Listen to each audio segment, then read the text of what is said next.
first National Trans Visibility March took place on September 28, 2019 in Washington, D.C. With over 5,300 attendees, this historic event brought together both transgender individuals and allies from all over the United States. We are tired of fighting for our country on foreign soil and then being told that we are no longer fit to serve. We are tired of our murders going without any justice and our murderers out there free. We want to be free, and that's why we are here.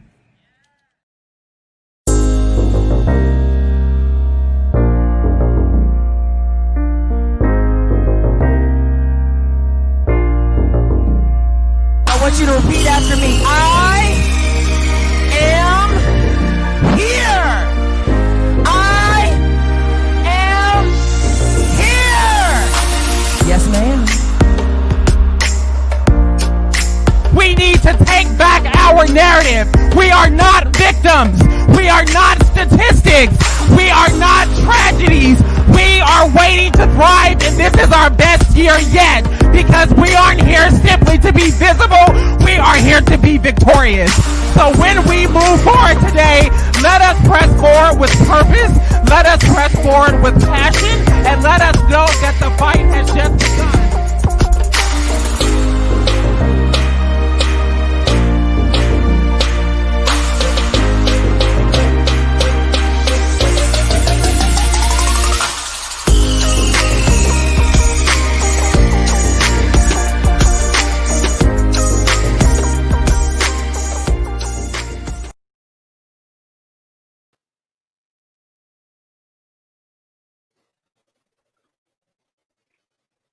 Hi everyone, how are you all? So excited to have you all here. So you all are part of the programming that is happening on building amazing trans and gender expansive youth programs. This is a new platform for me, so I just wanted to share that. I'm used to Zoom where I get to see you all. And so definitely feel free to ask questions. I'm going to kind of take you through some stuff that we've been doing, talking about building trans and gender expansive youth programs. So let me go ahead and share the slides with you all. Give me one sec.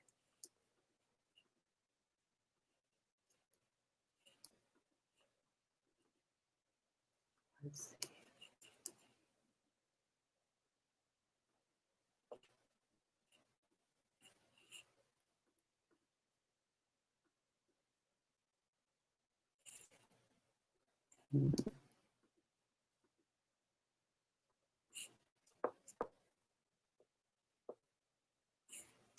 One of the admin folks here know how to get to Keynote.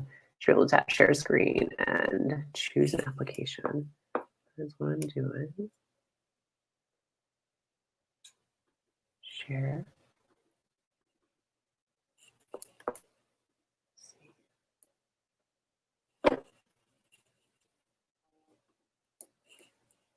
Okay.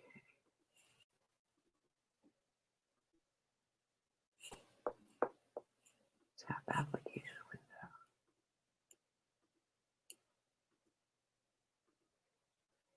Okay. I'm trying. I'm clicking share screen and then going to the application and clicking on Keynote and share.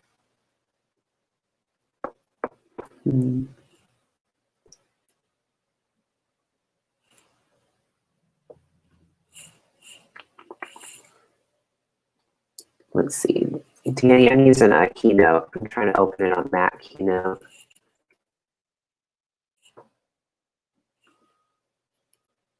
Yeah, okay, sorry, y'all. I'm going to go ahead and send this over. I guess we're going to go ahead and export this really quick into PowerPoint. So while we're waiting, if you all want to go ahead and maybe share in chat or Facebook, if you want to share who's watching, maybe what youth programs you're with, or if you are with a youth program, so like your name, your pronouns, if you're helping run a youth program, and what region you're in. So I'm going to go ahead and send this over to the folks so they can load this up, and then we can get started.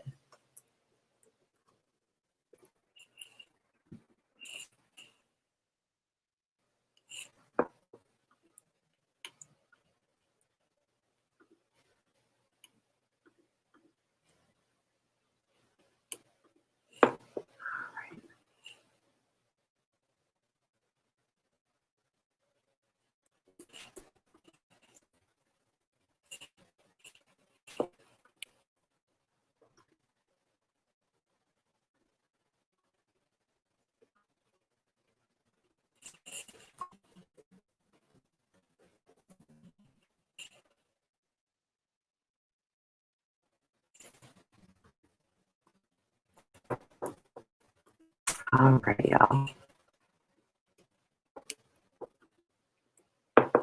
Okay, so a little bit of the background about sort of what helped get us here. So my name is Marique. I'm based in Kansas City, Missouri.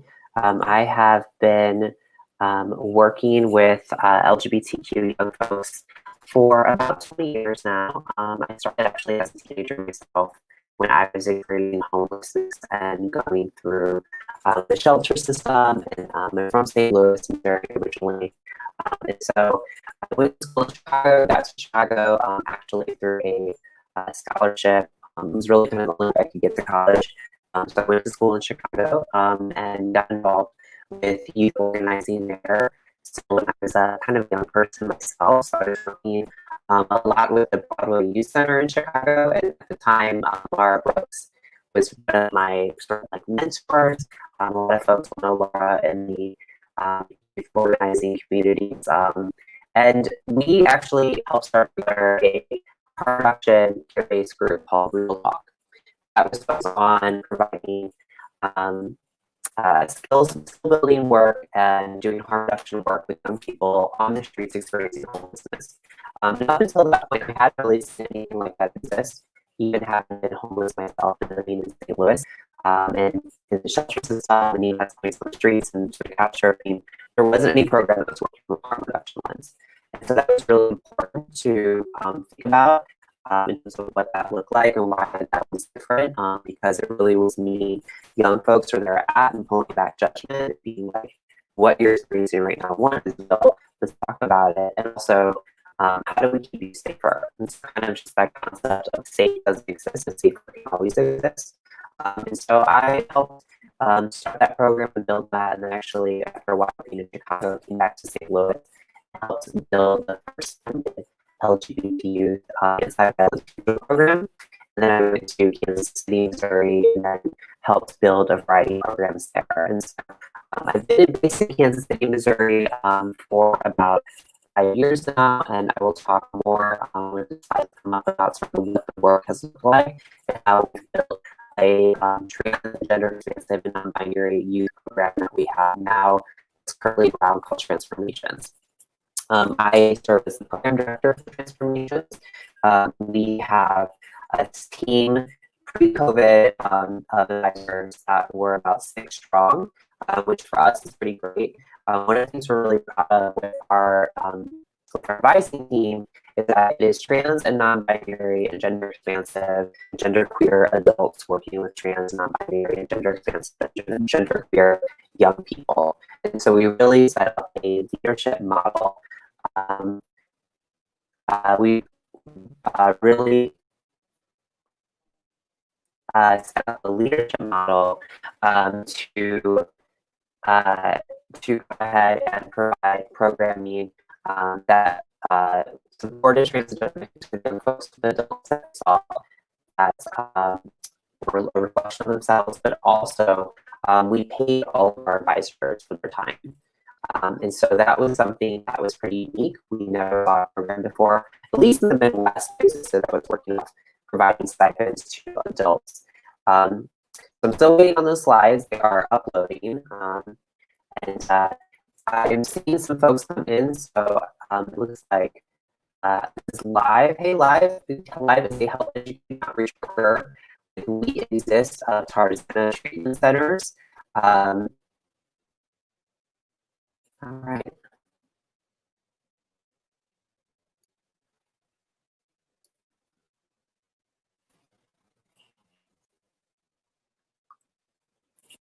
I'm hearing that no one can hear me. All right, can you guys hear me now? I feel like that cell phone commercial. Like, can you hear me now?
Okay, we're trying this again. Sorry about that.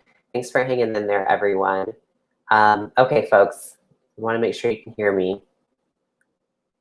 Can you all hear me? Okay, great, perfect. Okay, cool. So in a nutshell, what I was sharing was just that I've been doing youth work for a while, and really what got me into doing youth work was my experience myself as a teenager going through the shelter system, living on the streets in St. Louis, and getting introduced to the concept of harm reduction work.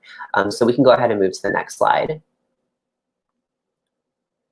So I think some of folks were doing this. I know Live had shared a little bit about where they were from, but just to do a quick check-in or just know where you all are from, name pronouns like your role, agency, sort of region, location.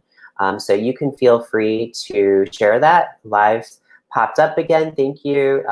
They are the health education outreach worker with We Exist at Tarzana Treatment Centers. Live, where is Tarzana Treatment Centers? Where is that located? I'm just curious. Anyone else? Oh, great. Caitlin, she, her, child and adolescent therapist running a transgender support group in Northern Virginia. Awesome. That is wonderful. I can share that in Kansas City in the Midwest, it's been really hard to find therapists and clinicians who work with trans non-binary young people who have been doing it for a while. We have a lot of folks who, Andrea, is she, her, mama bear? Thank you for being here, Andrea. It's been hard for us to find clinicians who have experience working with trans youth and who aren't now just kind of like using trans youth for the first time as sort of like the litmus test of being like, can I do this? So for us, when we refer youth out, we always want to make sure that we're referring them to a professional who has years of experience working with trans non-binary youth, as opposed to like, they're just getting their feet wet for the first time. That's really important for us. It's been hard for us to find folks like that in the Midwest. Anyone else who wants to share their check-in? You can feel free to do it too as we continue. All right, next slide. Oh, Lester, hey. I hope I'm saying it right. He, they, Columbus, Ohio, Mosaic Program, person of color, transgender, non-conforming, non-binary drop-in group, and HIV testing center. Love it, Lester. So that was in some ways very similar to the work we are doing with the Broadway Youth Center in Chicago, which is really kind of what got me my youth drop-in organizing roots. So my company that I run is called Social Scope Productions. Live's program is in California, and they help LGBTQ plus folks in West LA, South Bay areas, in Los Angeles. I hope the fire and air quality wasn't horrible for y'all this past month. I was in Portland and Seattle, and it was really intense. So definitely thanks for being here. And yeah, that weather's been intense.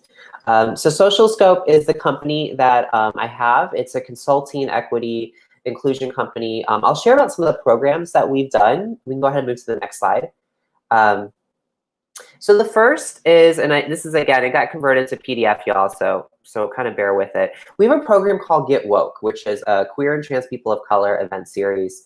You can check it out at getwokekc.com.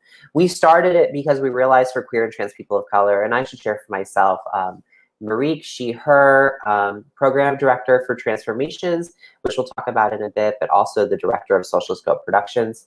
I'm a person of color. My mom is Mexican. I'm second generation. My grandparents are from Mexico. My dad is white, like Ozark white. So it's a very interesting mix growing up in a multiracial family where sort of working class white folks and Mexican immigrants were together, very Trump America. And so it was really important for myself and for a lot of queer and trans people of color to have a space that we could go to. You can go to the next slide. That was really united around kind of these 4 mission points. And so the first was being unapologetically pro-queer and trans people of color, being sex positive, which meant that at our events or our programming, we were explicitly having like safer sex supplies passed out, that we were offering testing, that we embraced having like contests that were like sort of from the ballroom community, like Sex Siren, that were like very body positive, fat positive. And so we needed a space in Kansas City to get people up and moving because there's so much trauma that's happened in Kansas City. There has been a lot of violence that's happened in Kansas City. And what was happening is that everything that was offered to queer and trans people of color was like therapeutic style based or like sit down based. It wasn't actually like getting folks up and moving. And we realized that we needed a space just to move. Like a lot of folks of color, for us, it's really important to get together and to have food and to have a welcoming environment, to have really good house music. And these are things that we wanted to create where like we were actually in a sense a pop-up resource fair and providing these things, but it wasn't that that's like the walk-in point, right? So like in a sense, this is serving as a center in a very non-traditional way. So if you want to learn more, you can go to getwokekc.com. But we also feature performers of color. Everyone that we hired was paid. We actually pay them more than any of the LGBTQ bars in the area that of course were run by white folks. So it was really important for us to like, you know, pay our hosts like $400 when like normally that wouldn't be something that they would get paid in Kansas City if they were doing like a night at, you know, one of the bars or something. So we can go to the next slide. So in 2016, we had a series, the first wave, or I should say a more recent wave, because the violence is already happening, of murders, of homicides towards trans and non-binary people of color. And in response to that, we realized that specifically Black and Latinx communities were really affected, and that we also had young people who felt very affected. We have young folks who are afraid of walking outside because they're looking on the news and they're seeing that another Black trans woman has been murdered, or a Latina trans woman has been murdered, or a young gender non-conforming, non-binary Black young person, young man was murdered. And even though some of the youth who felt affected were white, we needed to have conversations about race, and there wasn't anything else happening. So we built a 3-day leadership summit to empower trans and gender non-conforming young people and trans and gender non-conforming people of color. And so if you actually go to the website, I'll provide to you all in a bit, you can actually download this program booklet for free. And this has a bunch of like toolkits and resources and workshop guides in there, which I think is just really great. I love free toolkits that can show you things that exist and ways to sort of think about structuring programs. So we can go to the next slide. So as I was sharing, these were sort of the first 4 folks that were murdered. We had Deontay Green, October 31st, 2014, Jasmine Collins, who was a Black trans woman. There actually isn't a photo of Jasmine because there was no photo that existed of her. She was chronically homeless and experiencing homelessness and living on the street. And so then we had Tamara Dominguez, who was murdered as well. A few years later, we had Rio Carson, who's below. And then we have had another murder more recently, actually quite a few murders more recently. And so what folks may not realize about Kansas City is that Kansas City is actually one of the epicenters of violence towards trans and gender nonconforming murders, specifically towards Black trans women and trans women of color in this country. And what we've seen, even when this first wave was coming on, is that there seems to be more resources and attention in some places like the coastal states, but not necessarily the Midwest. And so we definitely have experienced, I think, what is called like sort of coastal neglect in terms of like looking at where the resources and tension are placed. And like, for instance, a lot of folks may not be talking about Kansas City. It might be thinking like, what's happening in Kansas City besides barbecue, you know, or Widow Von Du or Monique Hart, right? If you watch Drag Race. So like, what else exists? So for us, it was really important to like focus local attention on responding in ways that was focused on resiliency, healing, empowerment, community bereavement work, stuff like that. So we can go to the next slide.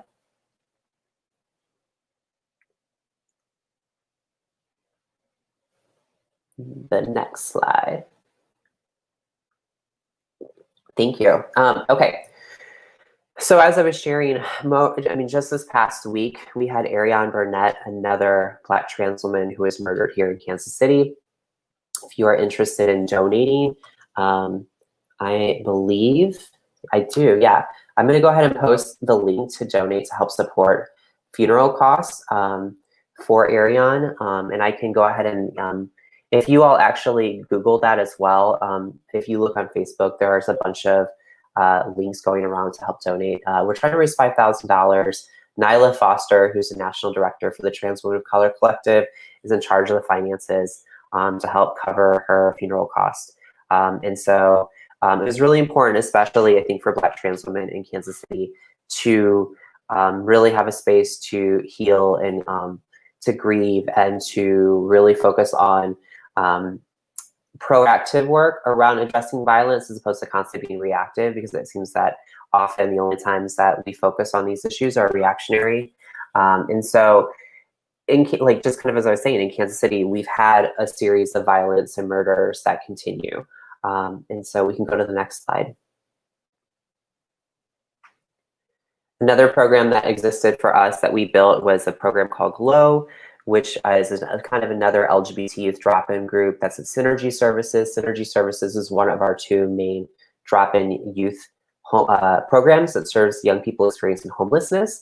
And so they built a LGBT youth program a few years ago. We can go to the next slide. Thank you. And then we have Transformations, which is the trans and gender expansive and non-binary youth organization that I helped start and I'm the program director of. And one of the things that we're really proud of, and I was sharing this before we kind of had our intermission, was that we have this amazing team of folks. And so we can go to the next slide.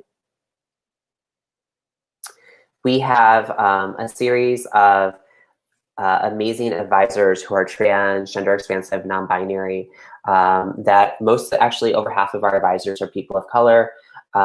We pay all of our advisors stipends. So we were able to raise funds to pay basically any advisor at any group that they were working $75, which, you know, $75 isn't a ton, but it's cute enough, I think, to like, you know, get groceries and stuff. We really believe that trans and non-binary folks deserve to be paid for their time, energy, and wisdom. And that was something that we didn't see necessarily a model set like that in terms of paying folks, right? And so we wanted to create that. And so young folks who showed up were seeing people like themselves. I think that's really important when you all are thinking about the program you're building. Sometimes we think that maybe an LGBTQ space is sort of significant enough or good enough. And I think that it's really important that we have specific trans and gender expansive and non-binary youth organizations and programs and services that are led by trans and gender expansive and non-binary adults, right? Because I know for myself, I mean, I transitioned a few years ago. I grew up, I self-identified as gay for a long time as a, I never really felt cis, right? But like that was sort of the hat I put on and made work. And so I know that, you know, when I was younger, it was certainly empowering to have like people that looked like me that were in the LGBTQ community. But as I got older, I was like, man, I don't have even necessarily access to like older trans women of color mentors in Kansas City or places like that. And a lot of us who are part of this advising team didn't feel like we had that. So we wanted to basically create something for younger folks to have. And one of the cool things if you go to our website is that every single person here is a badass and does amazing work and just like is phenomenal, truly. So definitely go check out who we are and what we do. Okay, next slide. We also have a resource section that if you're looking at building programs, if you're looking at thinking about starting a youth organization, this might be really helpful. We compiled resources, and for us, a lot of them are Midwest or Kansas City based that provided programming resources to support trans and non-binary youth and young folks. And so we broke them down into like, is the resource also like adult applicable? Is it like parent guardian applicable? Is it like a mental health resource? Is it a drop-in program? And so just thinking about that. We also had, if you were to scroll down here further, we have two sort of go-to guides that were really important for us. The first was a list of, excuse me, a list of terminology that was anti-oppression based. And the second was a list of terminology that was specific to trans and binary communities. So do you all have like resources or resource guides that you use? What are some of those?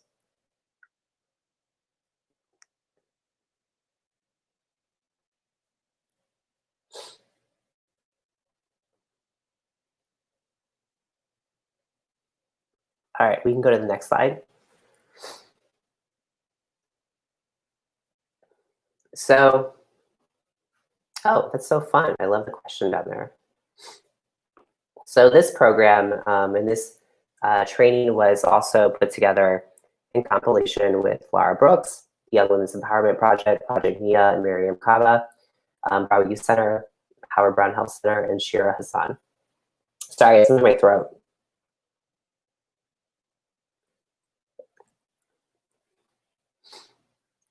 Okay, next slide. So it was important for us to come together and think about some aligned, Trans Lifeline and Trevor Space for sure, absolutely great resources. Live, do you mind sharing why you feel like the Trans Lifeline is something that you utilize and that you all use as a resource? I'm familiar with it, but it might be helpful for folks to know about that. Caitlin shared that it's been difficult to find resources for running groups for transgender. Excuse me. There just seems to be info online for informing parents and others. Absolutely.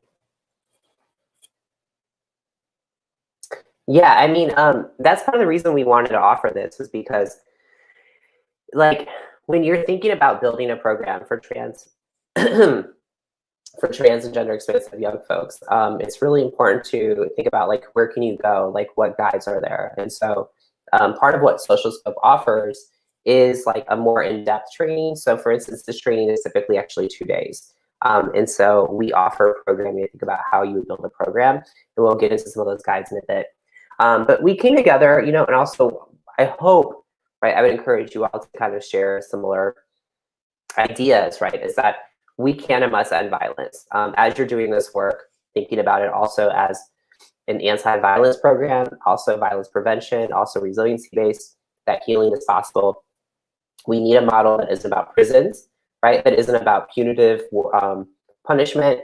Certainly as you're building your program, excuse me, as you're building your program, thinking about, like, do you all, like, what is your policy for when a young person acts up, or when they break rules? Are they out the door right away? Like, how do you set them up for success? Are you saying, you know, one time you're out?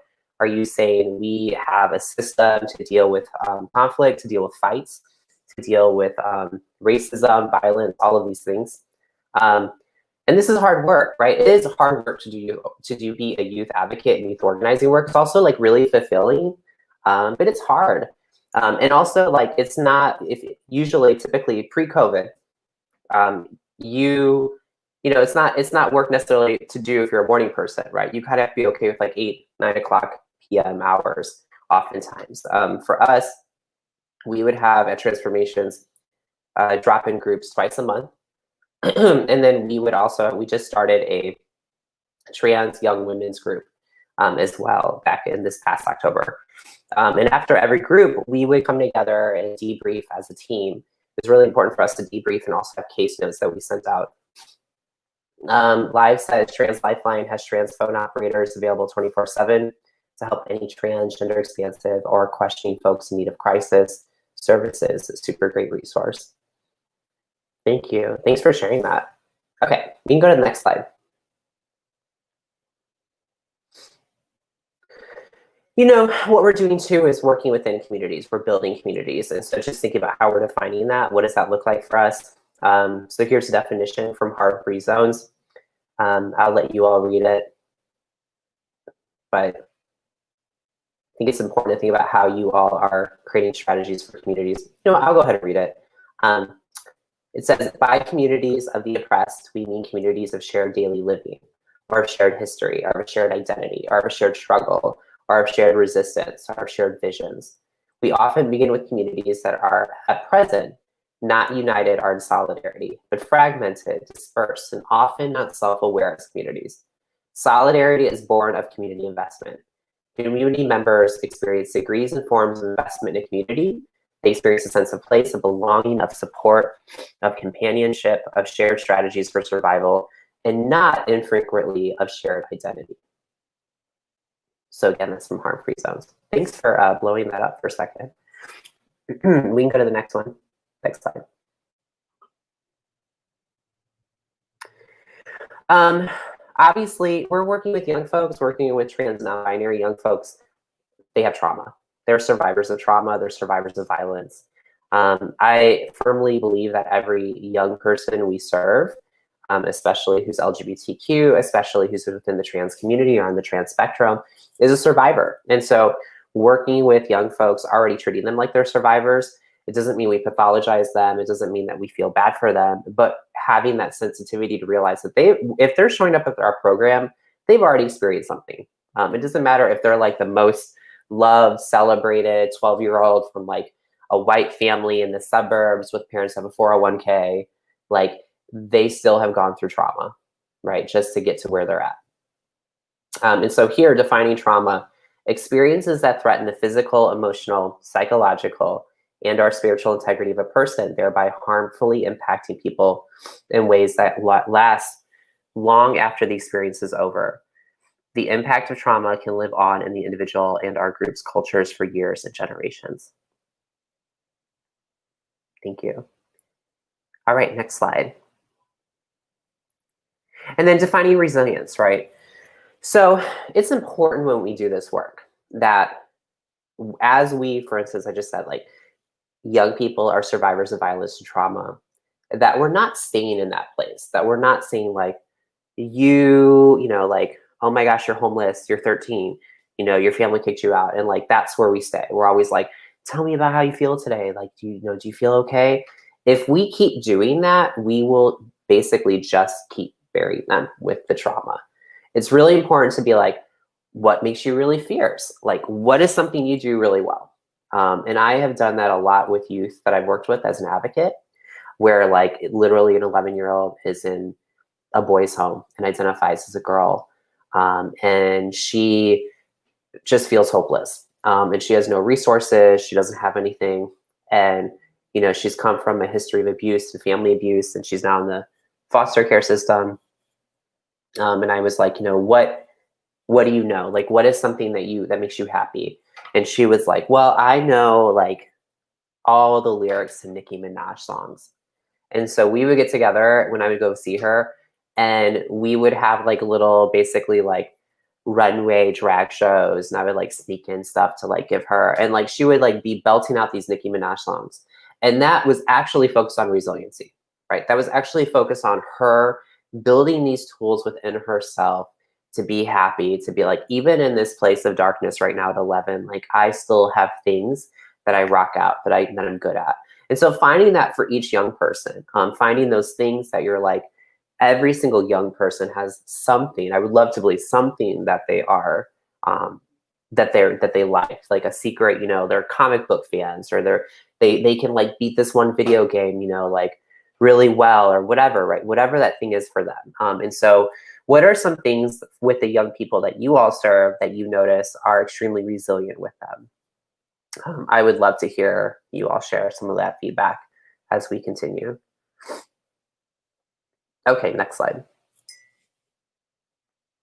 So for you all, and I apologize, when I set up these slides, I was assuming that it was going to be like Zoom. So I was assuming that I would see you all and we would be like having a conversation. So my bad. But these are still hopefully helpful. These are things that you can think about as you're building your program, right? So who's at the center of your placements? Who's at the center of your programming, your services?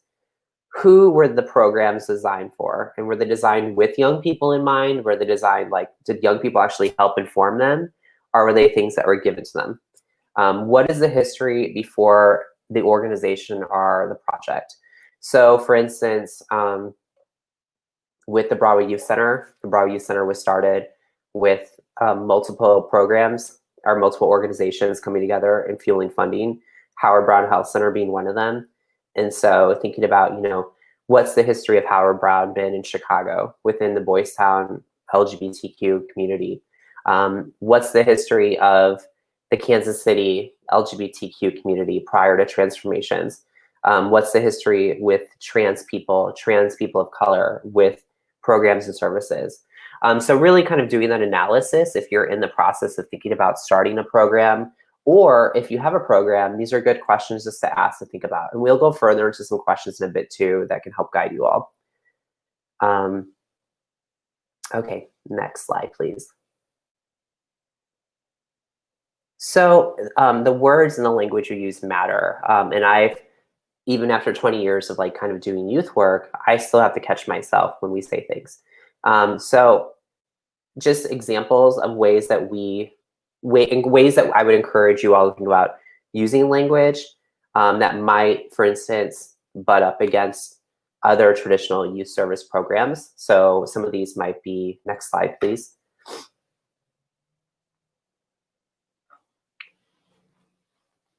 Okay, so words for experiences and sometimes identities, right? So people experiencing homelessness as opposed to like homeless youth.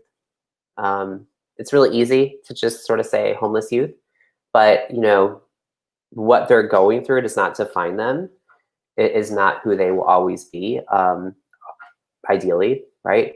And so thinking of how we describe that experience as opposed to making that their identity. This is really important for young folks, especially in crisis. So people who use drugs as opposed to like drug users, people who abuse drugs, which totally has a judgment to it. It's totally not harm reduction works. You know, as opposed to like struggling with, you know, drug use. Just even how you talk about that, right? Are you putting a judgment on it? Do you have an expectation that they should be off it when you use those words? People who inject drugs as opposed to like, you know, other words that we could think of. Young people, I think as adults, I've heard a lot of adults who work with young people be like, oh, my kiddos or youth or kids.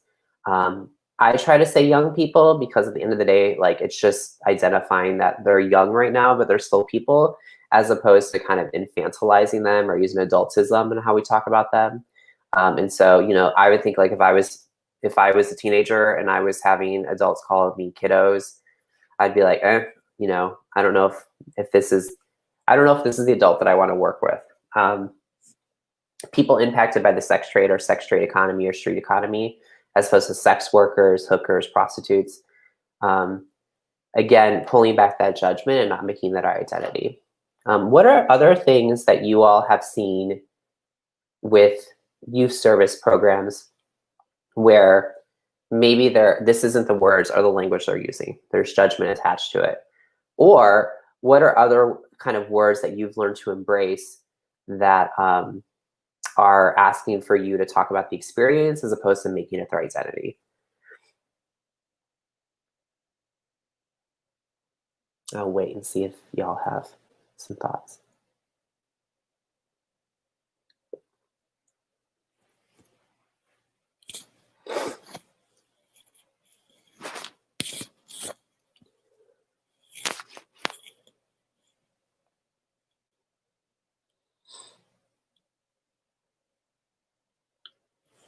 Okay, we can go to the next slide. If you all are sharing, I'll go ahead and read those when they come in. And then thinking about too, you know, what types of engagement is your program providing? So is it providing outreach? Are you going to the community? Are you like passing out condoms or safer sex supplies or dental dams? Are you focused on getting, you know, food or like night ministry work, you know, to young people where you're providing food or, you know, bagged items overnight? Is it individual based? So you're providing counseling, case management, social work? Is it peer-based? Are you a healthcare or a clinic?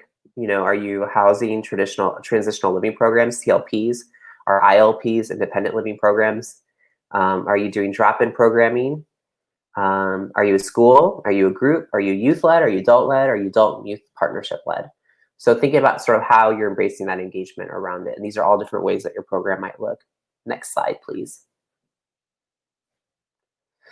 So this is a question I was going to ask if we had a chance to provide feedback. But, you know, what are the expectations that you all have for each other? What's the expectations that the youth have? How do you set them up, for instance, for what the expectations are of the group? So over here on this side, you have like this example of like, these are expectations that you can see.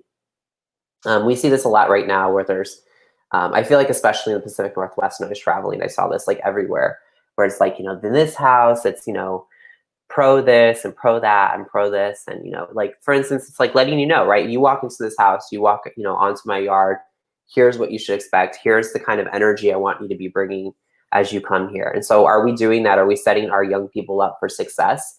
And are our rules defined by them? Are they guided by them? Are we giving them the rules? So other things, other sort of ground rules we can look at as suggested ground rules. Next slide, please. So like, this is like kind of a traditional like training set of ground rules, right? So I just kind of wanted to share this. I use this like when I'm actually training in person, or if I'm doing a Zoom virtual training, these kind of might be my go-to ground rules. And so these would be like move up, more listening or more talking. We use that language as maybe opposed to like step up, step back, because that can be, that is not necessarily the most embracing of people with different abilities. So another ground rule might be like, none of us know everything, but together we know a lot. So we collectively have a lot of wisdom in this room. And also like, let's just kind of own too that like, it's okay that we don't know everything, or I might not have an experience here, but even in this room right now, or even in sort of this conversational space or on this sort of virtual space, we have a lot of wisdom as we're already sharing. Being curious. So thinking about what that looks like, considering that this may or may not be the container to hold what you need to bring. I think that's really important. I think it's super important when we're working with young folks that we're explicit about what we can't give them. So one of the things, and I'll get to this in our next set of ground rules about how I might set youth up for success and knowing what the boundaries are of our program. Promoting confidentiality, but sharing what we learn outside of the space. I personally really dislike when people do like the safe space, or what happens here stays here, and I'm like, you can't, like, let's get real, you can't guarantee that. You can't guarantee that when a young person walks out of here that they're not going to share that. So thinking, for instance, like taking the aha moments and the wisdom and maybe not necessarily sharing the specifics. Neutralizing our language, speaking from our own experience. Landing the plane, I love that one, right? The plane gets up and up and up and going, it's fine. Being like, let's bring it back, right? Let's kind of get it back grounded. And that's a good one, sort of, if a young person's like off and doing their tangent, you're like, hey, like, let's land that plane. Being as present as possible to yourself, working the issue, not the person. This is really hard, especially in this political season with everything going on. Being like, we're addressing the issue, not necessarily the person. And I think this is essential for youth work, right? No matter what young person you're working with, it really should be about addressing the issue, not the person. We are each the experts of our own lives, and mistakes are okay. So this is a great example of like one set of working roles. Let's go to the next one.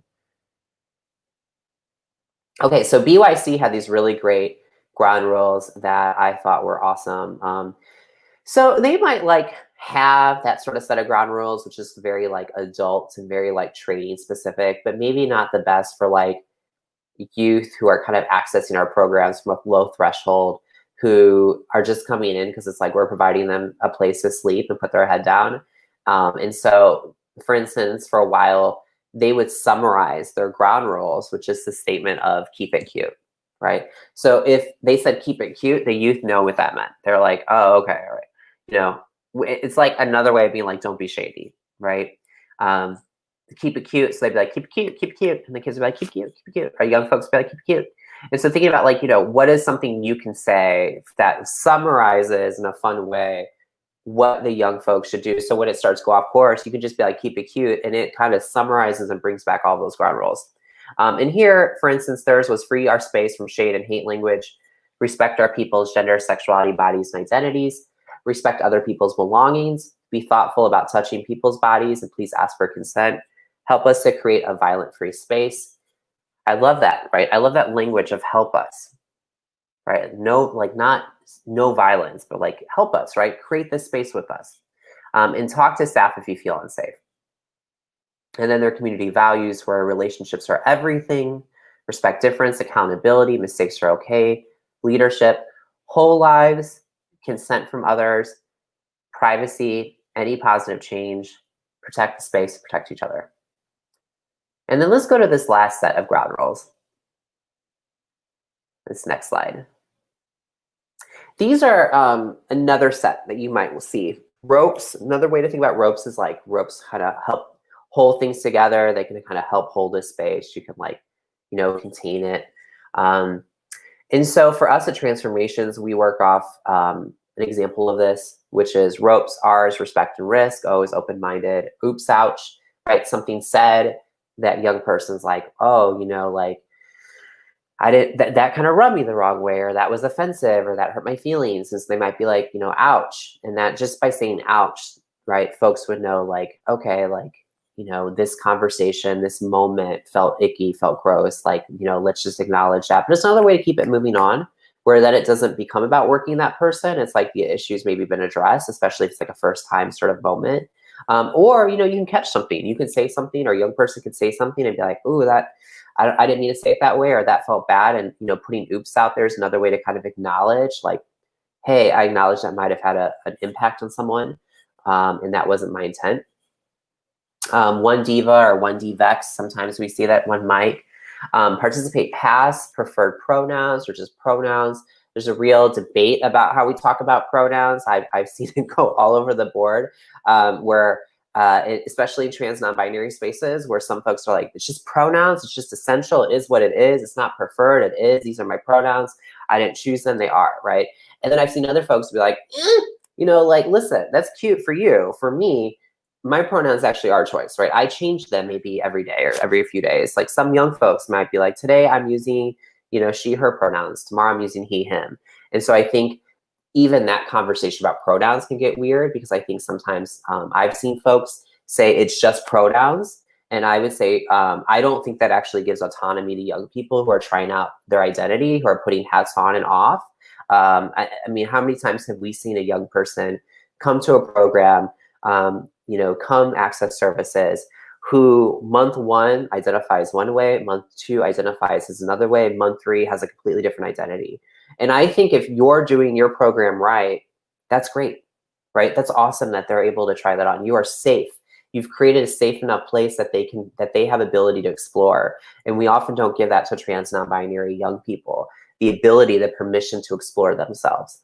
And so I think, you know, just the way we talk about pronouns, I think sometimes can just set a tone in and of itself. And I know not everyone will agree with that, but that's just, you know, that's how I feel about it. So E is for education, or in Spanish, escuchar, or French, I believe it's écouter.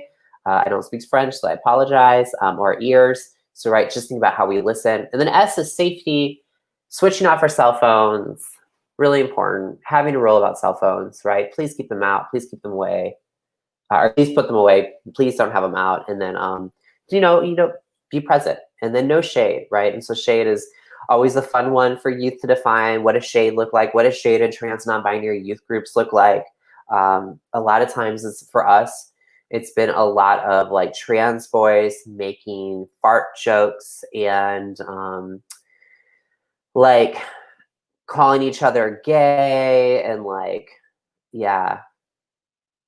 Oh, great. Maggie said an example would be like, what pronouns would you, like this would be a question you could ask, is what pronouns would you like to use in this space today? Love it. Open-ended, no judgment, welcoming, right? So what pronouns would you like to use today? So again, another example of working agreements. If you all download that resource guide, the summit guide on Transformation's website, it's on the first, literally when you go to the website, it's there on the first page. It says, click this PDF to download it. The example of ropes in a much more stylistic way are in there. Great, next slide, please. Okay, so I think this is essential. I get called in a lot to agencies and programs to help them like train staff or train counselors. I don't know about you all, but in the Midwest, we have a lot of adults who work with young people, and this adult might be the most badass adult with one young person, and then this other young person who identifies as non-binary or trans, or maybe uses they, them pronouns, they're like, I'm just not using it, right? Like, I don't agree with it. The Bible says this, my faith says this, I'm not doing it. And I think it's, for me, I've shown up and I've been like, listen, I don't care what you personally believe, right? I'm not here to debate your faith, your religion, whatever. Like it's just, I don't have space for that in my life. I'm not doing it. What I care about is what is the standard that you all have provided in terms of what are the competencies you expect of adults when they work with young people. So if the competencies are that respect is given, or respect is given to all young people, then pronouns should fall under that respect category, right? It's not about like, do I personally or not personally believe that this young person is trans or not? And then the other thing is that I say, it's not fair for any trans non-binary person, especially any trans non-binary young person, that the only time they get their pronouns used is when you're talking to them. So you might have like Miss Smith. And Miss Smith is been like a youth advocate for 35 years at the shelter. She's in her 50s. She, tries, but she doesn't get it. And so now you have a young person whose name is Kay, and Kay is using they, them pronouns. And Miss Smith is like, I can't use that. Sorry, I can't do it. Or the only time Kay shows up and Kay's around, Miss Smith is trying with Kay and keeps messing it up, keeps calling Kay she. And Kay's like, it's actually they. And Miss Smith now has been working with Kay for, 2 weeks and still can't get they. That is always indication that if that adult keeps messing up, that adult is not using or even trying outside of that young person, right? If the only time we try to use these pronouns, if we especially try to use like they, them, our, Z here, or other types of sort of non-traditional pronouns, if that's the only time we're using them is with the person who goes by them, we're going to mess up, right? Especially if we don't have practice on it. So one of the things I always like to encourage is go to the Dollar Tree, go to a thrift store, get old children's books like Goldilocks, Snow White, whatever, and highlight the pronouns in there. And then separately make flashcards. So make flashcards that have like she, her on them, they, them. You can do like Z here, other types of pronouns, and read the story maybe with your team, with your advocacy team, with your advising team, whatever. Like get together and maybe on your staff meetings for a month, you're like, we're going to practice pronouns. And it has to be put into practice, right? It's like going to the gym. If you're not working on that, it's not going to happen. So get together, use those flashcards, and start changing out the pronouns of these traditional stories and heroes and heroines that you know. And you'll see that it's actually harder than you might think, especially if you're not used to that. And that's okay. There has to be a place for us to practice pronouns. It just should never be with the trans or non-binary person themselves, right? We should not be practicing and using them as our litmus test or guinea pig to get it right. And so I think that that is essential. And I think that there's really easy ways for adults to put that into practice, or for youth to put that into practice, or young folks. So yeah, how are ways that you all have tackled pronouns within youth spaces, especially with adults who maybe don't try or don't want to try or don't get it? Like, what are sort of the ways that you've addressed that?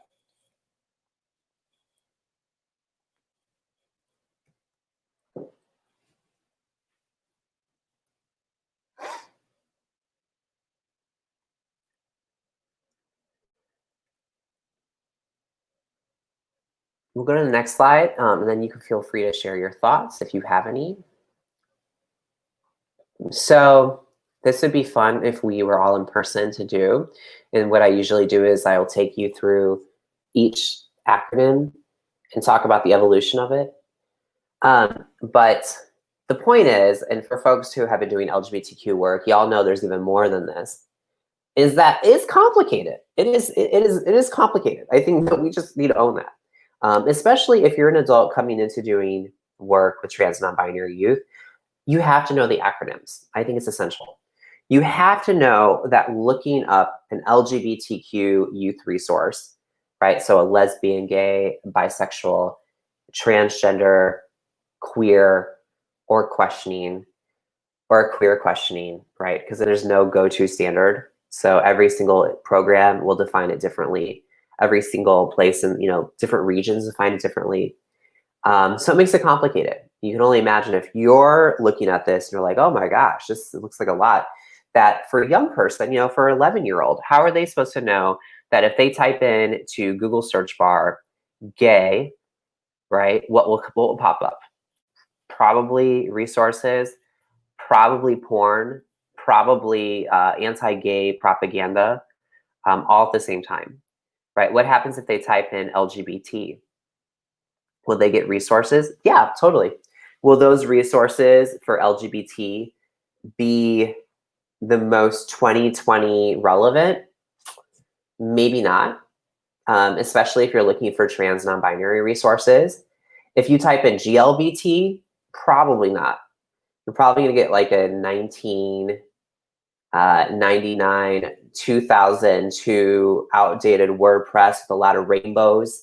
That would be very like traditional gay and lesbian services programs, right? It will be like, we've been in existence since like the 80s, and here's what we do, and here's our one drop-in program for youth. It might not necessarily be responsive or have anything for trans non-binary youth, because even the way that we structure the acronym, I mean, there's been an evolution for what we use. So if we were to go all the way down to, for instance, to like LGBTQIAA, right? So like lesbian, gay, bisexual, transgender, queer questioning or questioning of queer, intersex, asexual and ally, or ally and asexual programs or services, where would that exist? We're often seeing that exist in a very like intellectual elite space, like Stanford's Office of LGBTQIAA Student Services, right? Doesn't mean that it's not okay, doesn't mean that it's not relevant, but that language and that sort of programming is super different than like an 11-year-old kid in Kansas. They're not going to necessarily know to look for that. So the funny thing about acronyms is that literally, oh, thanks, Lester. So TGNCNB, right? So there's another one. So trans, gender non-conforming, non-binary. Yes, Two-Spirit is missing. Yeah, live, this is definitely not at all the most comprehensive list. There are so many other acronyms that could be on there. And so when we're serving programs, I would say that I've seen folks use Two-Spirit, and I would say that for us, we don't use that because we don't have a lot of Native Indigenous youth that we serve. And so we want to be respectful that Two-Spirit is something that is not from white populations. It's not a white term. And so it's something that we want to be careful for us incorporating and using, because we don't want, we've seen, for instance, like young folks come in and be like, oh, I'm Two-Spirit. And they're like, a white kid from the suburbs. And we're like, let's talk about the racial appropriation of like that word, right? And do you identify as Native Indigenous? Where does that word come from? And so not at all live saying that that's for you all what's happening, but that's sort of like for us, at least in the Midwest, we don't really see that a lot in a lot of the programming that we offer, just based off the populations we serve. Kansas City does have a large Native Indigenous population, but young folks who are Native Indigenous really aren't accessing the programs that we have around. And that's probably because none of our programs are still doing a good enough job to reach that population. We don't have, for instance, any programs in Kansas City either that are provided in Spanish. We have a huge need for Spanish language programs. We have a very thick, thriving population of first generation immigrants, Latinos, Filipinos, folks that speak other languages, and we don't see programs served for them either. So Transformations is kind of the first within Kansas City. Oh yeah, Lai said, oh, I totally understand, I can see that, thanks for explaining. We don't have a lot of programs still that we should have. And so, for us, like I said, the coastal neglect, right? You can go to like San Francisco and see programs that are for API folks, Asian Pacific Islander folks, that like we wouldn't see here in Kansas City, because in some sense, like we're behind around the conversation, specifically around race and trans non-binary identities, the intersectionality around that, than I would say some other places that are having more thriving work. So, questions, what other letters might be added on? This acronym is constantly changing, growing, and being renegotiated. The LGBTQ community, LGBTQ plus community is still working this out as well. And no one's an expert, right? I think that's really important.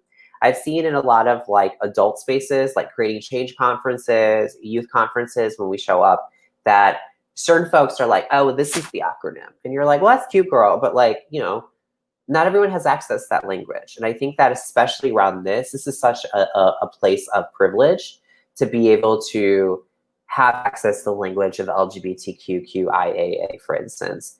Like, if you know that, that's amazing, that's great. You're probably a fiercer advocate in terms of the resources you can find, but not everyone's gonna know that. And I always like to bring it back to, I think especially for communities of color, you know, I know communities of color where like bull dagger is still a word that, you know, is being thrown around, or, you know, queer is still completely not okay to use. So like, we just have to also be really culturally sensitive about the ways that we're using language. And so obviously the newest one within this are the newer ones like transgender non-conforming, TGNC, RT, G, and B, so transgender non-binary. There's other ways that we have seen this evolve. And so I would say that actually a lot of the youth advocates that I follow and I think are fierce have said like they've pulled back on doing like LGBTQ programming and looked more at TGNC programming, and also kind of pulled back on statements like all LGBTQ youth are bullied, and looked more at statements like how do they serve TGNC youth? Because as we've seen in the evolution of this, it's really important to think about the way that gender non-conforming is showing up. And so let's go to the next slide and I'll talk about what I mean from there. Okay, so gender non-conforming behavior is often connected to the ways that clients or young people are targeted by homophobia, transphobia, and violence. Why do you think this is, right? What does that concept of gender non-conforming behavior mean? Gender non-conforming behavior, I would say, is, I always love to use an example. I feel like I'm old here. I love to use the example of Glee.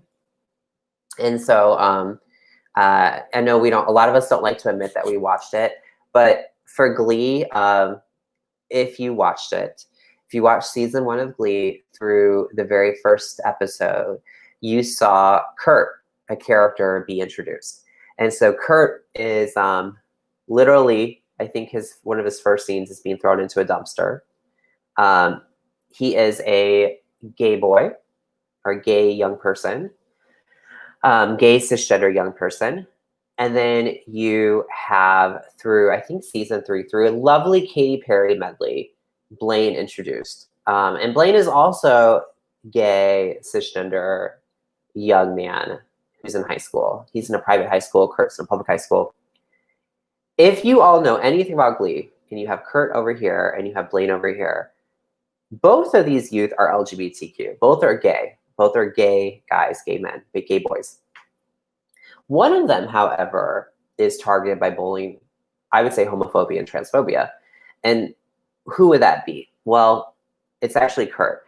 Kurt is what we would identify or maybe say as effeminate, or you know, other terms that maybe people who are within that community might even self-identify, like a sissy, right? Or things like this. Kurt is fashionable and sassy and has lots of best friends that are girls, and you know, was like really into theater and fashion design. And Kurt personified behaviors that certainly were not like anyone can do, but traditionally in sort of the act like a man box, Kurt was outside that, right? Kurt was doing things that were more gender non-conforming than not. However, Blaine was like kind of a typical guy, like, you know, like typical guy in terms of like, you know, had guy friends, was like cool, like, you know, people were like, oh, he's gay, but he's like one of us, you know. We all know someone like that, right? We know we're sort of who that person is. And I think this is important because what we're seeing is that traditionally when LGBTQ programming was being offered, there's this idea that like all LGBTQ youth are targeted by violence, or all LGBTQ youth are experiencing bullying the same. And as we were kind of unpacking and getting stats from like Listen and other places, we were realizing that's not true. Like, actually, there's a lot of lesbian and gay youth, lesbian and gay cisgender youth, or lesbian, gay, bi, cisgender youth who can move through this world, and of course, pansexual, et cetera, like other identities, right? But cisgender queer youth who can move through school, move through agencies, and generally be okay. Because I would say a lot of times they're exhibiting gender-conforming behavior, right? So he's a guy, he's cisgender, he is, fairly masculine, or maybe he's like neutral in his masculinity. He's not making other people feel too uncomfortable.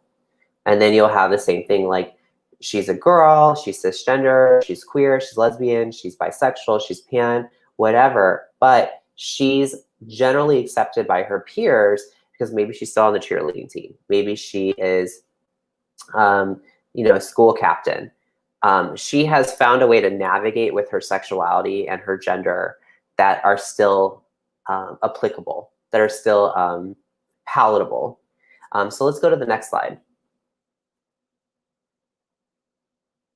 Often what's being named as homophobic, right? So when we say something is homophobic, it's actually really not about the fear or ignorance of sexual orientation or sexual identity. It's more about the fear of gender nonconforming behavior in people. And the idea is that then they're presumed to be LGBTQ, right? So you see a young boy like Billy Elliot, right? My gosh, he wants to join dance. He wants to do ballet. And everybody's like, is he gay? Right? Now, obviously, he must be gay because that's a gender nonconforming behavior. And therefore, we assume that boop, boop, he must be gay. And that, of course, isn't the case. You don't have to be gay or queer or in the LGBTQ community in order to exhibit gender nonconforming behavior.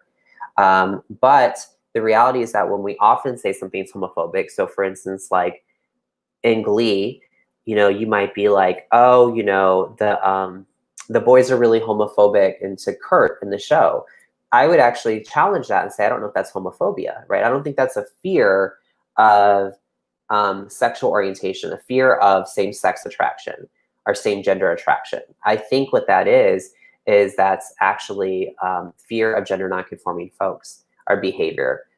Because we don't see Kurt, for instance, like making out with boys in the hallway, right? Then if they said like fag to him, we could be like, oh, that's homophobia. But there's nothing he's doing with his sexuality. It's about the way he's just exhibiting himself and his gender.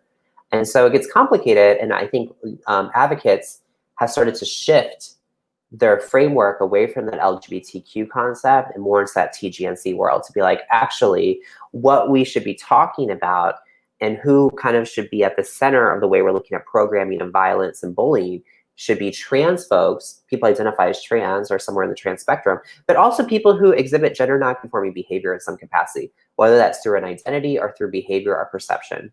And so these experiences can be teased out more with issues of quote unquote like passing. So passing as straight or acting appropriate, which is really about making people feel comfortable with you. I exhibited myself since I've been out as a sissy, as a self-identified fag. When I was gay, I loved the word faggot. I really kind of took that word on and was like, I'm a fag, because that was the word I heard from my family. My mom called me that all the time. I got called that by guys all the time. And so I kind of learned to reclaim that for myself and exist and say, I'm not going to change the way I exhibit and behave in order to make people feel comfortable, right? And it made it more complicated for me to actually think, to say like, am I trans? I think that's something that I've seen with a lot of youth to understand, where do they exist if they're gender nonconforming? Are they gay? Are they lesbian? Are they trans? And I think that can get a complicated journey because I think often we, I think there was a narrative out for trans folks and for trans youth that the only way you could appropriately be trans was that you had to have like severe dislike or dysphoria of your body. And for myself, that wasn't necessarily the case. Like I was kind of cool in the body that I was in. I just was like, I just don't feel like a guy, right? And I think we, in some ways, more traditionally, we're doing a disservice to trans non-binary youth with really kind of only rooting the conversation around body dysphoria and not saying like, you can totally be trans, be valid in your identity, and be completely okay with the body you have. And so I think that, just something to think about. So what are your thoughts on this gender nonconforming piece here, y'all? Like, does this make sense for you? Are you like, yes, love it? Are you like, nope, not about it? Like, how are you feeling? Feel free to share some thoughts. Okay, next slide. So I was, and again, sorry y'all, I converted to a PDF. I'm a big graphic person, so I always get upset when they're not right. But you know, LGBTQ youth, trans and gender nonconforming youth are resilient. Many find creative outlets to advocate for themselves in educational and community settings. Many have developed these things that are really strategic coping skills that can use humor, empowerment, and individuality. I really believe that trans, non-binary, and gender nonconforming youth and LGBTQ youth are some of the funniest youth out there because that is a resiliency-based skill, right? If you have somebody who literally like hates the identity you're in, especially trans and non-binary youth of color, I think are just like immensely resilient and funny. I think a lot of us have learned how to really own humor and own comebacks and own, like existing in our truth. Most LGBT youth do not commit suicide. I mean, I have to say this because I feel like for a long time, you go to an LGBTQ youth training and every single person was talking about the stats on kids killing themselves. And it's like, geez, if all you hear as a young person is the fact that you should kill yourself, you would swear, when It Gets Better was going on, that every kid was dying because all you saw out there, or what you mostly saw out there, was this messaging, hey, don't kill yourself, right? You can move on. And I actually think that was violence. I think that was harm that was happening, that we instead weren't celebrating and saying, like, let's showcase this amazing youth program. Like, let's showcase Breakout in New Orleans, right? Let's talk about all the amazing work they're doing. Let's talk to these amazing youth that are there, right? Or let's look at, a street outreach services program. Instead, when we focus on, like I said, that trauma, that root, and that's what we're regurgitating over and over, is only making kids more traumatized, our young folks more traumatized. So I think that it's really important to move past that conversation. Doesn't mean that it's not real. Doesn't mean that we shouldn't be prepared as adults to be trained in like suicide, addressing suicide intervention. And I think all of us who do LGBTQ youth work should find an assist program, which is addressing suicide intervention. Our similar program that teaches us those skills and how to talk to young folks who have suicidal ideation or have a plan to commit suicide or have attempted suicide. But I also think that that's not the only focus that we need to exist in. I think there's so much more. And then, just here a fun fact from GLSEN is that LGBTQ youth are 3 times more likely than their straight peers to promote diversity and be accepting of differences. So, LGBTQ young people and trans and gender nonconforming young people are pretty fierce. All right, next slide. Okay, so harm reduction, as I shared before, kind of what got me in my, I would say what kind of honed my skills early on as a youth advocate was doing harm reduction work. So harm reduction is practical. It's a public health strategy designed to reduce the negative consequences of, and I put this in quotes, high risk behavior, right? So drug use, sex trade economy, street economy, intimate partner violence, and self-injury. It promotes healthy individuals and communities. It can be applied to other socially stigmatized activities for which there is a need for life-saving information and supplies. And it's a philosophy, strategy, and movement. So I'm going to talk in a bit about what harm reduction might look like in our programs and why I would say if you're not doing harm reduction work, it's essential, right? I think if you're doing trans and gender nonconforming and non-binary youth work, if you're serving this population of young folks, y'all have to be versed in harm reduction.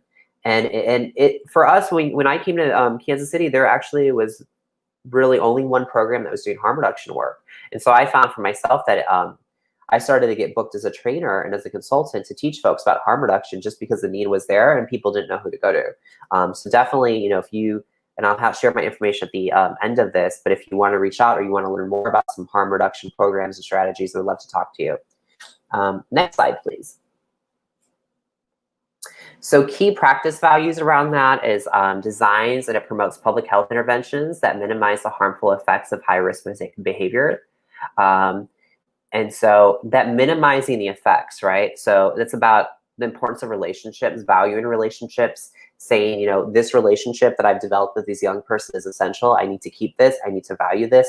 I need to treat this with respect. And so I'm not going to come in and impose judgments or tell them to stop doing something necessarily because that's what I want or that's what my program wants or that's what my organization wants. And I'm going to work with them around safer right? That ER, options. It understands drug use and the sex trade, and all high-risk behaviors are complex, multifaceted, oftentimes trauma responses that encompass behaviors from severe abuse to total abstinence. And it meets people where they're at in the course of their high-risk behavior. It's not recovery readiness. So we're not necessarily going to guide them into a program or into, we're not putting them necessarily in rehab, right? We're saying like, I can accept the decision that you're making, even if I'm personally not comfortable with it. And so I'll give examples of what that looks like in a bit. Next slide, please. So key practice values around that is it ensures that people who our programs serve have a real voice in the creation of programs.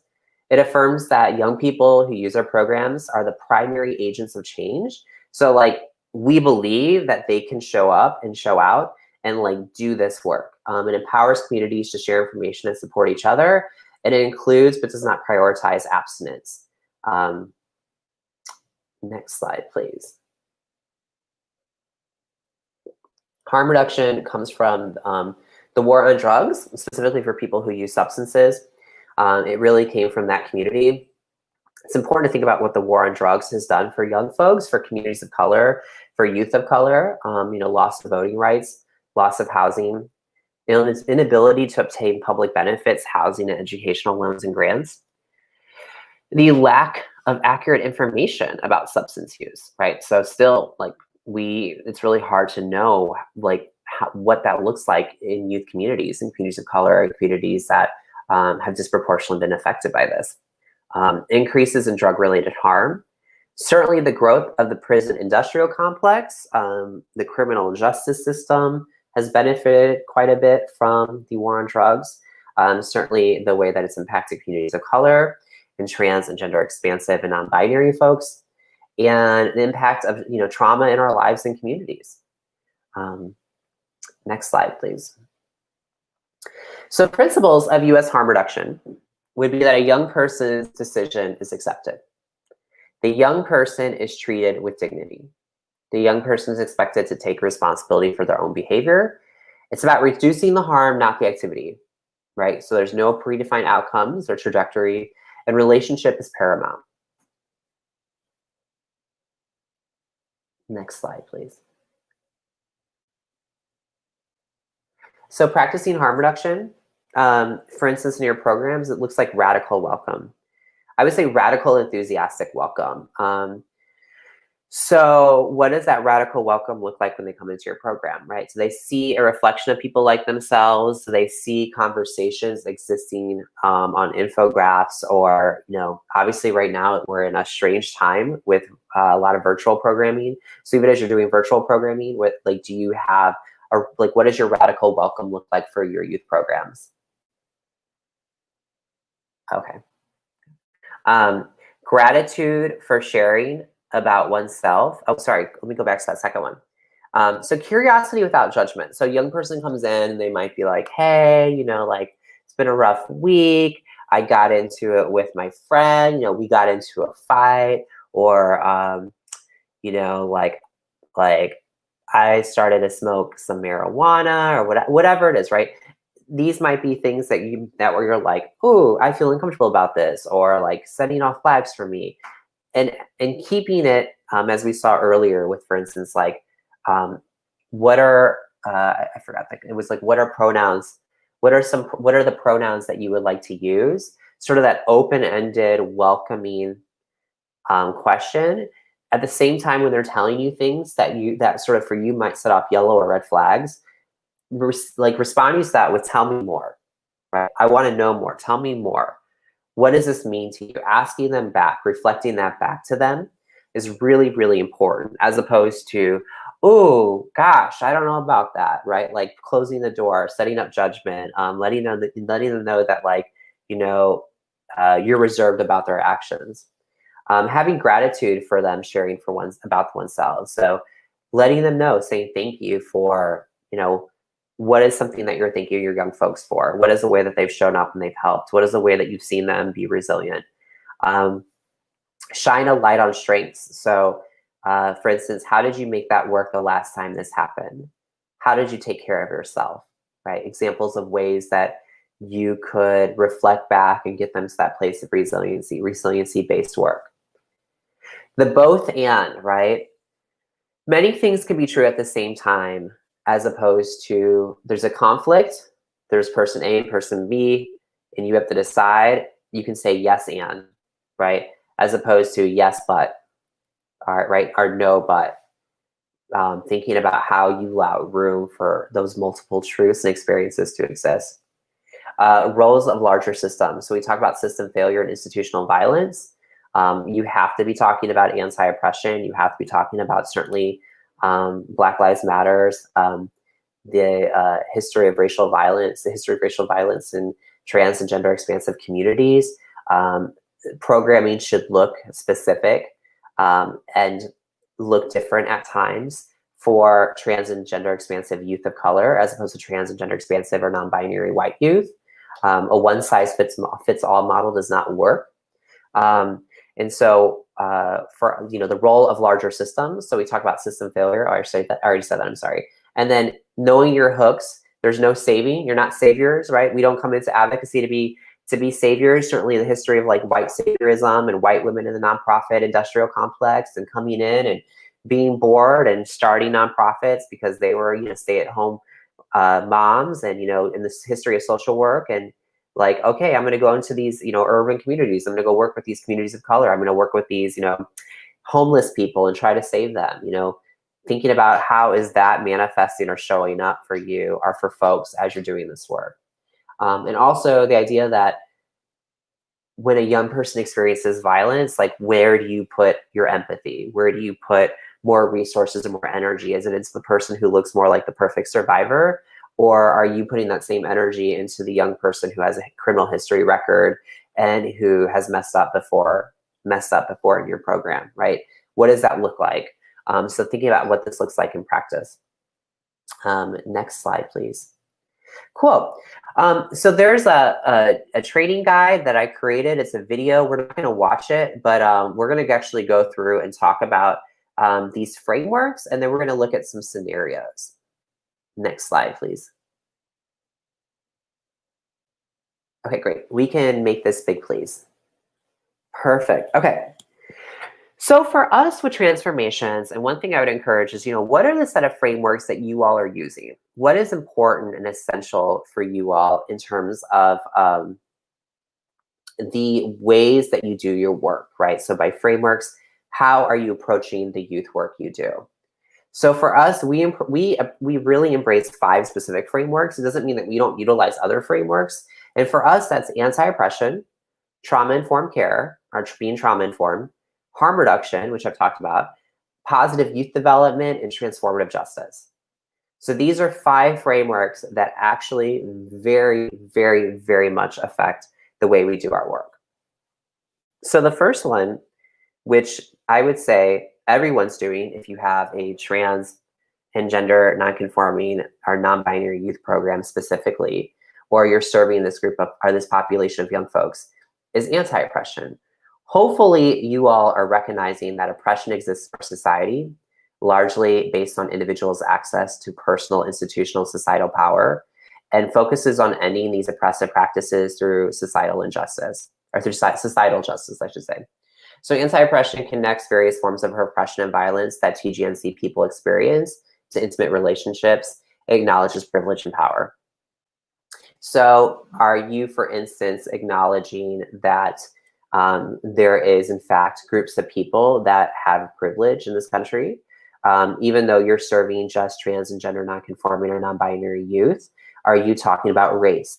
Are you talking about sexism? Are you talking about classism? Are you talking about access to resources? Are you talking about access to language? Are you talking about ability? These are all things that are important and interconnected in terms of doing intersectional work. So as I said, like, for instance, if you are doing a one-size-fits-all model, like, okay, so we have this for all trans youth, and therefore that should be enough. That's not going to work, right? You're not adequately doing the program in a way to be culturally sensitive and responsive to all youth. You have to recognize, for instance, that I can go in Kansas City or the Midwest and I can look down a chain of therapists or clinicians, and I can see that they all have maybe this focus on LGBTQ youth, and I can't think that, you know, my job is done because I connected this LGBTQ youth to a therapist that does LGBTQ work without taking into account all their other identities, right? Does that make sense? What I mean by that is, for instance, if this LGBTQ youth I'm working with, let's say they're a white queer kid from the suburbs and they want a therapist, chances are most of those therapists that I'm finding are going to be white and also going to have experience working with white LGBTQ youth. As opposed to if I'm working with a Latinx trans kid who's 17 and they English is not their first language, and now I'm looking for a therapist, and I said, oh, well, here's the list of therapists that work with LGBTQ youth. This should be good enough. It's not. It's not, because we haven't found a therapist who has these specific sensitivities, or maybe it will work for now, but it's not going to be the most responsive. So I always say that's for us to get more creative, to go and look. So because we're in the Midwest, because we're in Kansas City, and we don't necessarily have the same access to resources that some of the larger cities have, we are creative. Like, we'll say, there's a situation that happened, there's a young person who needs something specific. And the great thing, I would say, one of the benefits, strangely, of COVID and of the world we live in right now is that virtual therapy services, virtual support groups are more prominent than ever. So if we can't provide it, or we're not doing it the best, or it's not working the best, so they're coming to us and saying, I need this specific thing, it's okay if you can't provide that. It's your job, though, as somebody who cares about young people, to then say, where can I go and get you more connected to that, right? Let me as an adult do that work for you to figure out what will be best, as opposed to like, sorry, you're on your own, we don't have it, I don't know what to do, right? Trauma-informed is an approach that involves understanding, recognizing, and responding to the effects of all types of trauma. So as I shared earlier, I work off the idea that all trans and gender nonconforming individuals are survivors of violence and trauma. I understand, and the only reason I work off that idea is because I'm also working off an anti-oppression lens. So if I understand that certain people have power, aka cisgender people, and non-binary and trans folks and gender nonconforming folks are given the same societal institutional power, rights, leverage, then I, with my trauma-informed lens, could also understand that they are survivors of violence and trauma. Even if they haven't dealt with somebody physically assaulting them or attacking them, they have to exist in this country where they know there's certain places they can't move to, where there's certain rights that they'll be denied, where there's certain certificates or medical records are legal documents that they can't get access to, or they have to fight very hard for, where their surgeries are going to cost, you know, exponential amounts if they don't have health insurance to cover it, and they want surgery or they want hormones, right? These are all things that are violence that we haven't been set up to allow trans non-binary folks, especially trans non-binary youth, for instance, even the autonomy oftentimes to have access to their own bodies and to believe that they have a right to choose how to show up with their body, right? This is something we battle a lot in the Midwest.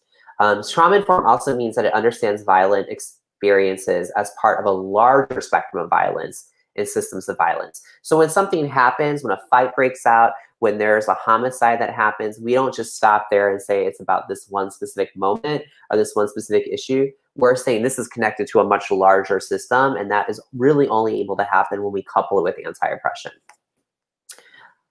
Moving into harm reduction, as I shared earlier, we've talked about that, but again, it's a set of practical strategies and ideas aimed at reducing negative consequences associated with behaviors traditionally viewed as, quote, harmful or bad. I think every traditional white women's nonprofit and shelter loves the word trauma-informed. So I like to use this as an example. If you could think of the traditional violence against women's movement was really kind of like spearheaded in a lot of ways by women, and predominantly had white women in leadership roles, nonprofits. And so if you think about a traditional sort of like battered women's shelter, you can go there and they might be doing trauma-informed work, and they might say, you know, these women are survivors of violence. But if they're not taking an anti-oppression lens in or harm reduction lens, they might say, for instance, well, men can't be survivors of violence because they have privilege, or we don't serve trans folks. The only way that we'll see, so actually then what I would say is that if you're not only using trauma-informed lens and not coupling that with this other stuff, you're actually further causing trauma to a lot of people. And so harm reduction looks like, for instance, if you've ever been tested for an STI, STD, HIV, and you would go in, and this was, I'm 36, so when, I would go in my teenage years go get tested, I can think of many times as a teenager, I would go and they would be like, are you using condoms? And I'd be like, most of the time. And then they would be like, okay, well, what can you do? Like, can you commit today to like 20% more using condoms? And that's not a harm reduction, right? The idea that in order to access these services or resources that we need, you have to commit to this, or I need to see you here by tomorrow. That's not harm reduction. We've already decided that this is what is good, this is what has value, what you're doing is bad, I'm gonna let you know that. And so what I would say is that it's really important for us to actually embrace the concept that like we really should be checking where we want people. So if you're serving young folks and they're, for instance, I could think of times in Chicago where I knew young people who were 14 and they would come access services at BYC and they would share, oh yeah, I just made, $300 or $200. I just was like hooking up with this guy in Boys Town. He offered me, a place to crash on his couch for a week. And all I had to do was, like give him head. Really hard to hear when it's a 14-year-old telling you that, right? Sets off all sorts of yellow and red flags. There's a part of me that's like, oh my gosh, I want to know who this MFer is and where they live, and I want to get their info. But at the same time, what if I came barreling in like that with them? What if I was like, oh my gosh, what? Oh no, that relationship has been lost, right? That relationship is gone because I have proposed my own judgment on that, as opposed to being like, oh, tell me more. What's that about? Okay. And then if that relationship is there, I could be like, so like, do you feel like, are you okay with this? Like, how do you feel about it? Oh, you're feeling kind of weird about it? Okay. Can we make a safety plan, right? Are there things you could do that are safer or that feel safer for you, right? So if you're gonna go have sex with an adult to make money or because of survival, right? Maybe it's committing to using condoms when they're doing oral as opposed to penetration. Maybe it's committing to texting a friend where they're going, right? Taking a photo of the license plate or the house number so that someone knows where they're at. There's all sorts of ways that we can really strategize and set up young folks to know that we're there as a lifeline without severing that. I would also say that harm reduction really bats up against traditional youth service programs. It butts up against children's division family services. It butts up against social work programs that say you were a mandated reporter and you have to report on this thing all the time. I've been lucky in the programs that I helped start, the anti-violence programs, that we were not mandated reporters. I pushed really hard for that. I said it is very hard to do work with young people, trans and non-binary youth, if we have to report out. And so, for instance, in those ground rules that we set up with the youth for our programming, one of the things we let them know for ropes under our S for safety is that we always give this clause, and the clause is this: hey, if you come to our program and you talk about ever hurting yourself or wanting to hurt yourself, past, present, future, if you ever talk about wanting to hurt someone else or someone hurting you, past, present, future, just know that like we're going to check in with you afterwards. Know that there's going to be an advisor who will come, probably talk to you about that a bit. It doesn't mean that we're going to go report that out. It doesn't mean we're going to go tell their parents. But it does mean that we're taking note and we're letting them know, right? That's our boundary. We're letting them know it's like, hey, these are conversations that we will check in with you about, right? So that they know too, right? For instance, if you are a mandated reporter, you need to let youth know that. You need to tell them and say, hey, we are a mandated reporter. So if you do talk about these things in our drop-in group, in our therapy group, in our program, if we do see these things, we will have to report. If that's a boundary that you have to follow based off your program, that's okay, but you have to let young folks know about that so that they then have you've given them informed consent, enough to be aware, okay, well, if I talk about this here, it's going to get reported. At least it's helped set them up for success on how to navigate that. Because the idea, let's move on to transformative justice here, right? The idea with why, oh, sorry, back up, my bad. Nope, let's go back to the, thank you. I was saying, let's move on to transformative justice, meaning the framework. The reason why that's important is around letting them know you might have to hand it off to a program, or you might have to report, is really coupled with this idea, if you're working from a transformative justice lens, that a lot of these traditional systems of healing have actually hurt young people, are actually not keeping the young people that we're talking about safe.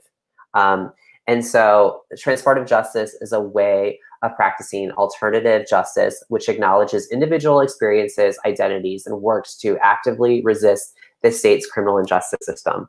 We're hearing a lot of conversations right now about transformative justice and restorative justice. Restorative justice often being that I'm going to work within our reformative justice. I'm going to work within the program. I'm going to work within the police department. I'm going to work within the criminal system to try to reform it. And transformative justice for a lot of folks is like, that system doesn't work altogether, right?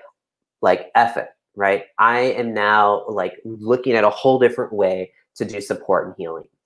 So positive youth development, the last framework here, is really about centering youth experiences, having them help inform and guide the programs, building in mentorship models and stuff like that. So again, if you are interested in this framework and what this looks like, in that summit booklet that I mentioned earlier, and I'll share this link so hopefully the folks can go ahead and we can post this on Facebook after and stuff. You can, this is there, this guide is there, so you can have access to this. Okay, next slide, please. It's important for us to acknowledge that anti-Blackness exists, right? And that anti-Blackness is something that has been prominent, is ever prominent, and what specifically are we doing to set Black, trans, and gender-expansive and non-binary youth up for success? As I said earlier, that one-size-fits-all model doesn't work. And so for myself, it's important that I check how anti-Blackness shows up for me, how that manifests even as an advisor, as a program director. And so we've done a lot of intentional work. One of the things that we're actually doing this year is we're working with Marissa Miller and her team, and they're actually doing a racial equity training series with us, looking at how we continue to address this and kind of continue to build our programming from a lens of culturally sensitive and responsive with the diverse staff and team that we have. Next slide, please. Also defining racial trauma, just thinking about the fact that racial trauma is happening for a lot of folks who are showing up in our programs, especially youth of color. They also have racial trauma. They also have experienced racial violence. So it's important that that we know that, right? That is something that we're already acknowledging when they're showing up. We're not waiting for them to disclose it. And this image here is an image from a toolkit that you all can Google, get access to. I can also go ahead and share the link after. It's Whose Security Is It Anyway? A toolkit to address institutional violence in nonprofit organizations. Super helpful, super relevant, and it's a free toolkit that is just wonderful. Next slide, please. So I don't think we have time for this, but I was going to take us through these case scenarios to look at, like, what do these frameworks look like within our programs.